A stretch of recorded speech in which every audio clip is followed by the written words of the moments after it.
Una, yung mga sinasabi ni Bato before na gusto niya sumunod kay Tatay Digong, tapos sinasabi niya rin na poprotektahan ako ng Senado. Tapos si Chis Escudero po ay sinabi rin na hanggat nasa session tayo, poprotektahan ka ng Senado. Wala po akong tiwala doon. Kay Chis Escudero, magtitiwala ka? Kamakailan lang, pinupuri-puri niya si Pangulong Duterte. Ngayon, ngayon, dehin bokiki sila lahat, di ba? Wala po silang kibo lahat. Mabuti pa nga hindi ko sinasabing mabuti na sang-ayon siya na naroon si Tatay Digong sa ICC. Pero mabuti pa siya nagtatapat na done deal na si Boying, di ba? Okay. Ito po, kinukonsidera na po ni Senator Bato yung magtago kung sakasakali po na siya ay kasi ito tanong sa kanya susuko raw ba siya? Yan.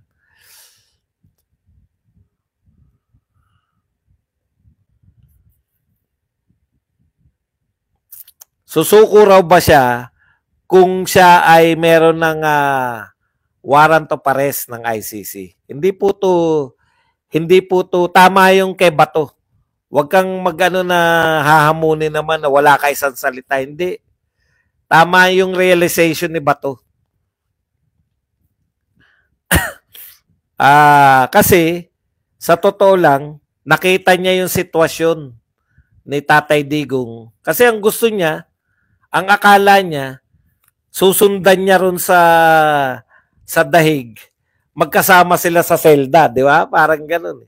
Wala rin, solo-solo rin.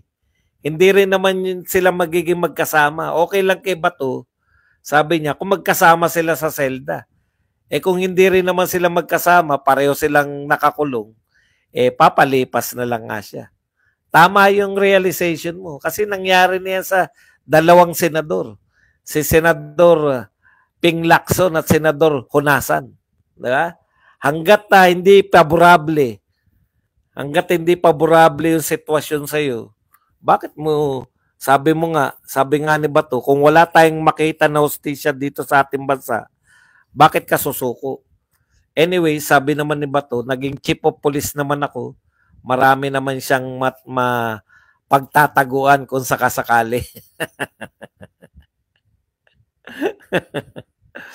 Paano ako makapag-demand ng time na makasama doon o makiusap na pareho naman kaming detainee? So mukhang mahirap dahil nga sa experience ngayon nila doon. Yung mga nandoon ngayon sa dahig. Yan.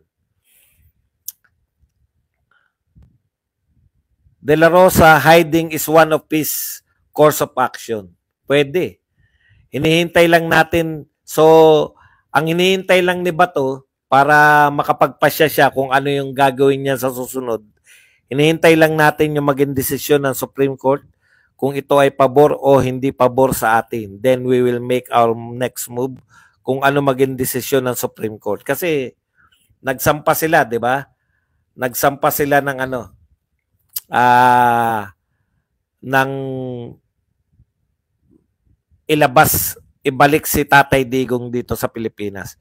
Hindi, yun po, nagpasalamat rin siya kay Chis Escudero na inoffer yung Senado bilang safe refuge niya. Pero hindi naman habang panahon na, alam niyo po, yung katulad niyan, yung nangyari kay Tatay Digong, kung maniniwala siya kay Chis na, sige, habang nasa session, paano kung tapos na session? Drama na naman yan. Palilibutan na naman yung Senado ng sangkatutak na polis. Paglabas ni Bato, huli na siya. O mismo sa Senado siya huliin, di ba? Kasi wala na Tapos na yung session Pwede na siyang huliin. Nakita niyo po si Tatay Digong? Sa airport pa lang. Wala na nakapalag. Ayun yung sinasabi ko. Dapat talaga wais ka ngayon.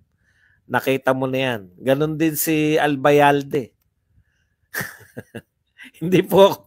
Hindi po ako advisor, puta, sobra. Sobra naman kayo. Anong palagay nyo sa akin?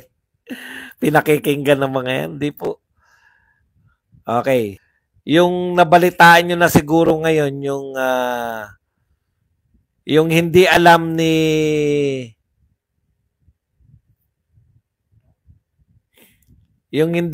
ni Maris Umali. Maris Umali ba yon? GMA. Na naka-live yung, hindi ko alam kung vlogger yung naka-live. Na-capture yung mga sinabi niya. Nag-uusap sila habang si Medaldea ay susugod sa ospital, tatanungin, no? Tatanungin si Medaldea yung interviewin. Kasi yung mga yan, mga sutil yan eh.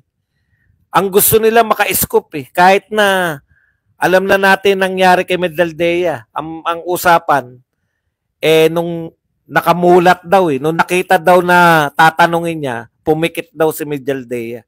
Ganyan po ano yung mga yan.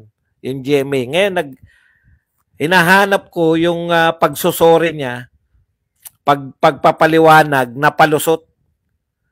Ganun po yung sitwasyon. No? Hindi ko alam kung sino yung naka-live. Tapos pinunan niya, kuya, baka naririnig itong mga pinag-uusapan namin. Alam niya na may mali siyang ginawa eh. Sobra talaga itong mga GMA na to. Mga bait-baitan talaga kayo eh. Sabi,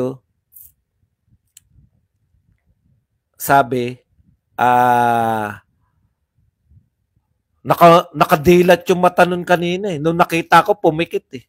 Ayaw yata tanungin eh. Tapos umuo yung kausap niya. Na-captured ng live. Nasa TikTok na ngayon. Hanapin nyo na. Bawal nating yan kasi mga si Claire po, kaya po natin po pwede dahil Radio TV Malacanang eh. Gobyerno. Yan, mga yan. Sutil yan na ano na ako niyan eh. Pina-take down. Yung ABS-CBN tsaka GMA, nako, ipapa-take down ka niyan. Kaya hindi po natin sila pwedeng yung mga boses nila. Papa-take down po yung ating video. May karanasan na ako diyan sa mga, kaya hindi ako nagpaparinig ng boses man lang. Si Claire, pwede yan. Puta, gobyerno yan. Pwede mo ba ipagdamot? Hindi naman minura. Sobra na. Wala naman ako narinig na minura. Ang sinabi lang, yung matanda na to. Pero ang katwiran niya, mata. Mata daw, hindi raw niya sinabing matanda. Hindi naman yun yung usapin kung tinawag mong matanda o hindi. Ang usapin, yung nagsabi ka na nakamulat nung nakita ka, pumikit para hindi mo ma-interview. Yun. Ganun kayo kasutil. Kaya hindi ako pinalayas namin. Yan GMA, pinalayas namin yan nung kami. Tsaka ngayon pumapalag na yung mga tao. Meron pang isa eh. Sen Hernandez. Taga saan yung Sen Hernandez? Nakita ko na naman sa TikTok yun eh. Mahilig yung mga reporter para maganda yung nila. Doon kayo sa likod. Bakit ka naman namin susundin? Sabi sa kanya nung OFW doon sa, malamang sa may yun. Malamang sa The Netherlands. Bakit ka naman namin susundin? Anti-Duterte kayo. Nagsalita ba ng ina mo? Hindi naman baka dinagdag na lang yun. Yun po. Ganyan po kasutil yung mga yan. Utos ng utos. Ako nung taga-ABS-CBN, yan. Sinabihan siya eh.